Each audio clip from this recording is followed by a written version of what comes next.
Hello friends, मैं आपका दोस्त अभिमन्यु हमेशा की तरह आज भी प्रस्तुत हूँ और हमेशा की तरह आप लोगों को स्वागत करता हूँ।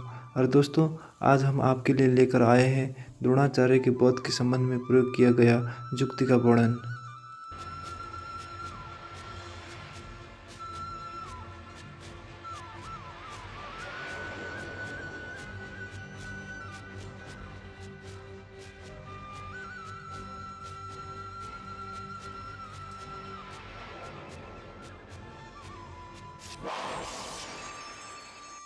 फ्रेंड्स, आप सब में से कुछ लोगों को तो ये पता होगा कि द्रोणाचार्य को ये वरदान था कि जब तक उनके हाथों में शस्त्र रहेंगे तब तक उन्हें युद्ध में कोई भी परास्त नहीं कर सकेगा। और श्री कृष्ण को ये बात भलीभांति पता था कि द्रोणाचार्य का वध सीधी तरीके से नहीं होगा। तब श्री कृष्ण जी ने एक युक्ति निकाली। गुरुश्रेष्ठ द्रोणाचार्य अपने बेटा अश्वत्थामा से बहुत प्यार करते थे, इतना ज़्यादा कि उनकी जीवन बस उनके बेटे पर ही था। इसी बात की फ़ायदा लेकर श्री कृष्ण ने भीम से कहा कि अश्वत्थामा नाम के हाथी को मार दिया जाए। भीम ने भी श्री कृष्ण की इच्छा के अनुसार अश्वत्थामा नाम के हाथी को मार दिया और यह खबर द्रोणाचार्य को सुना दिया कि अश्वत्थामा का वध हो गया। तब शोकाकुल द्रोणाचार्य ने धर्मराज युधिष्ठिर को प्रश्न किया कि उनका पुत्र अश्वत्थामा सच में मारा गया और वो जीवित है। द्रोणाचार्य ने युधिष्ठिर को इसीलिए पूछा कि युधिष्ठिर धर्मराज थे और वो कभी झूठ नहीं बोलते थे, लेकिन युधिष्ठिर ने भी कह दिया कि अश्वत्थामा मारा गया। जब युधिष्ठिर ने अपनी बात को आगे बढ़ाकर कहा कि वो अश्वत्थामा आपका बेटा नहीं, वो एक हाथी है। जब युधिष्ठिर ने ये बात कही थी, उस वक्त श्री कृष्ण जी ने शंख बजाया था और इस वाक्य को द्रोणाचार्य ने नहीं सुना। द्रोणाचार्य ने केवल अश्वत्थामा के मारे जाने की आवाज़ ही सुनी।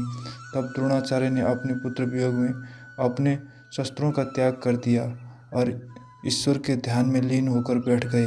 तभी धृष्टद्युम्न आकर द्रोणाचार्य का सिर काट देते हैं और द्रोणाचार्य का वध हो जाता है। अब बहुत सारे लोग जो श्री कृष्ण जी के विरोधी थे, वो लोग ये कहते हैं कि ये एक छल था और ये एक अधर्म था। इस बात का जवाब मैं आज इस वीडियो में दूंगा। उत्तर के समझने के लिए मैं आपको महाभारत की एक घटना के बारे में सुनाता हूँ। उस समय में एक श्रेष्ठ ब्राह्मण थे जिनका नाम था कौशिक। एक दिन कौशिक एक वन से गुजर रहे थे। उसी समय पर उनके सामने से कुछ 4-5 लोग दौड़ कर जाते हैं जो बहुत ही डरे हुए थे। तभी अचानक पीछे से हाथ में तलवार और हथियार लेकर डाकू आते हैं और कौशिक से उन लोगों के बारे में पूछते हैं। क्योंकि कौशिक एक श्रेष्ठ ब्राह्मण थे, उन्होंने उस वक्त झूठ नहीं बोला और कह दिया कि वो डरे हुए लोग किस रास्ते भागे थे। तब वो डाकू वहाँ पर गए और उन लोगों को पकड़ा और सब कुछ लूटने के बाद उनको मार दिया। और महाभारत में कहा गया है कि इसी कारण से कौशिक को नरक का वास हुआ था, क्योंकि उस वक्त उन्होंने सच कहा था। एक व्यक्ति जो कभी झूठ नहीं बोलता था, वह सच बोला और नरक में चला गया। आपको शायद यह लग रहा होगा कि हमेशा सच बोलने वाला इंसान आखिर नरक में कैसे जा सकता है।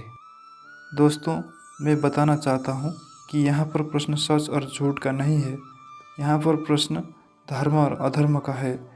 श्री कृष्ण और कौशिक में इसी बात का अंतर था कि श्री कृष्ण को धर्म के गूढ़ रहस्यों को पता था और कौशिक धर्म के गूढ़ रहस्यों को समझ नहीं पाए थे। यहाँ पर प्रश्न सही और गलत का है।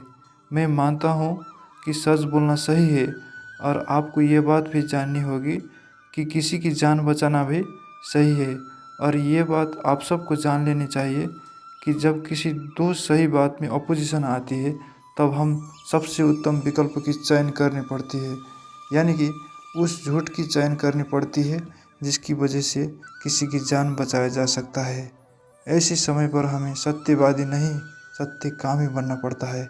जो हमेशा सत्य बोलता है उसे सत्यवादी कहते हैं और जो किसी की जान बचाने के लिए झूठ भी बोलता है उसे हम सत्यकामी कहते हैं।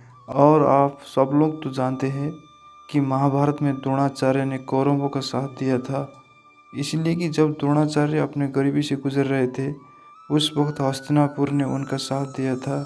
वो कौरव जिन्होंने अपने माता समान भाभी को भरी सभा में सबके सामने वस्त्रोहरण करना चाहा था। इसीलिए श्री कृष्ण को उन अधर्मी के साथ देने वाले द्रोणाचार्य के वध के लिए सत्यवादी नहीं सत्यकामी बनना पड़ा। शायद आपको इस बात का जवाब मिल गया होगा कि श्री कृष्ण ने ऐसा क्यों किया। अगर कोई अधर्मी ने श्री कृष्ण के ऊपर कोई प्रश्न किया तो आप उसे इस जवाब दे सकते हैं। तो दोस्तों, आज के लिए इतना ही। मैं अगले वीडियो में धर्म और फैक्ट्स की रोचक जानकारियाँ लेकर आपके सामने ज़रूर प्रस्तुत होऊंगा। तब तक के लिए bye bye and see you.